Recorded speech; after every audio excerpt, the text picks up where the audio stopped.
messieurs, bienvenue sur le site Enquête Plus qui vous propose la revue de la presse sénégalaise de ce vendredi 7 juillet, presse qui, une fois n'est pas coutume, prête sa place à l'économie et au forum Université Sénégal qui se déroule au Sénégal et auquel le chef de l'État a participé, ce qui permet au Soleil de titrer en toute sa une « Investissement en Afrique, Macky Sall veut une prospérité partagée ». Le Soleil qui affirme que le Sénégal propose un environnement des affaires de plus en plus attractif pour permettre aux pays africains d'accéder à plus de ressources afin de financer le développement. Le Soleil relate que le chef de l'État invite les partenaires à avoir une juste perception du risque d'investissement sur le continent. Le Soleil relate aussi que Bailly Agne a magnifié la gouvernance économique du chef de l'État et que, concernant les grands projets, les partenaires techniques et financiers ont réaffirmé leurs engagements. Enquête aussi a fait sa une sur le forum Université Sénégal.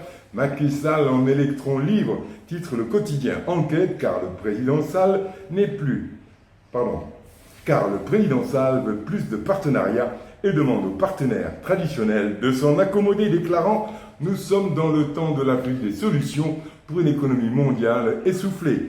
Enquête qui note le freestyle du président, écrivant que, réaffirmant la volonté de l'Afrique de tendre vers plus de partenariats et moins d'aide, le président Macky Sall, dans un style très relax et direct, a tracé la voie pour attirer davantage d'investisseurs au Sénégal. Pour lui, explique Enquête, l'ère des terres conquises et révolues, c'est le temps de la libre compétition. Sud Quotidien fait une partie de sa une sur le premier forum international des investissements au Sénégal, reprend en titre les propos de Macky Sall, jamais loin de la politique, et qui déclare « Le premier investissement sûr et sécurisé, c'est sans doute la paix, la sécurité, la stabilité et l'état de droit ». Telle est, selon Sud Quotidien, la conviction du président de la République qu'il a soutenue avec assurance dans son discours d'ouverture, s'attachant ainsi au préalable à tout investissement. Investissement d'ailleurs auquel Macky Sall est très favorable envers le consortium du privé national. Toujours dans Sud Quotidien, d'ailleurs, Macky Sall affirme « Je resterai au Sénégal ». Le quotidien qui titre « Vie après la présidence », les plans de Macky qui affirme « Je resterai au Sénégal et je serai à la disposition de mon successeur s'il veut de mes conseils ». Selon le quotidien, Macky Sall promet de rester au Sénégal, ce qui fait titrer « La vie d'après ». Au billetiste du quotidien qui écrit « L'avantage de sortir par la grande porte, c'est que Macky Sall peut installer ses quartiers à Pelga, à Fatick, à Mermoz ou à Dakar. Pourtant, partout ailleurs, sourit le billetiste du quotidien, il sera chez lui. Ce sera une première qu'un ancien président réside en permanence dans ce pays. Dès le 3 avril 2024, conclut le billet du quotidien, une nouvelle vie commence sans les ors du pouvoir, mais avec la tranquillité d'avoir fait le bon choix. L'As quotidien revient sur cette annonce de Macky Sall à la une. Il fait dire à Macky Sall, concernant son avenir, « Je resterai au Sénégal ». Mais avant, selon l'As quotidien, il y aura, et c'est sur toute sa une, les clés de déverrouillage des deux cas à trouver concernant Karim et Khalifa. L'As quotidien qui écrit que les travaux du dialogue politique ont été bouclés le 23 juin au président et remis au président qui s'est engagé à donner suite aux accords trouvés pour les différents acteurs présents sur la table de concertation.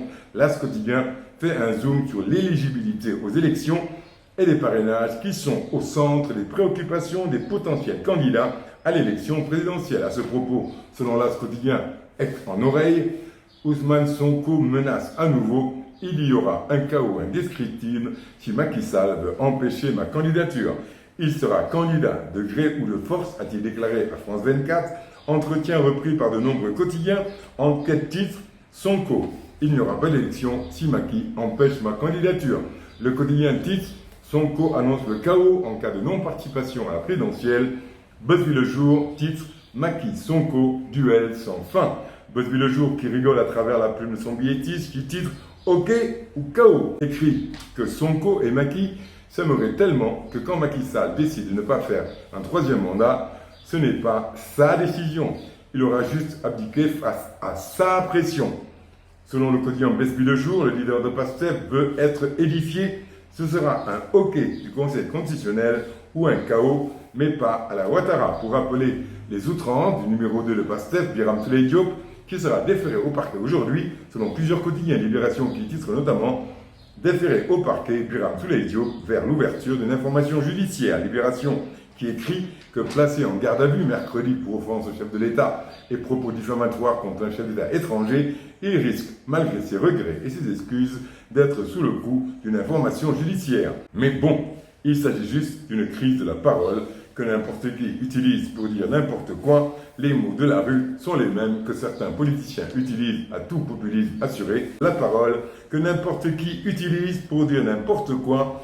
Les mots de la rue sont les mêmes que certains politiciens utilisent en tout populisme assumé. Et après, ils s'étonnent de déraper sur un mot en sous-impression de leurs irresponsables propos.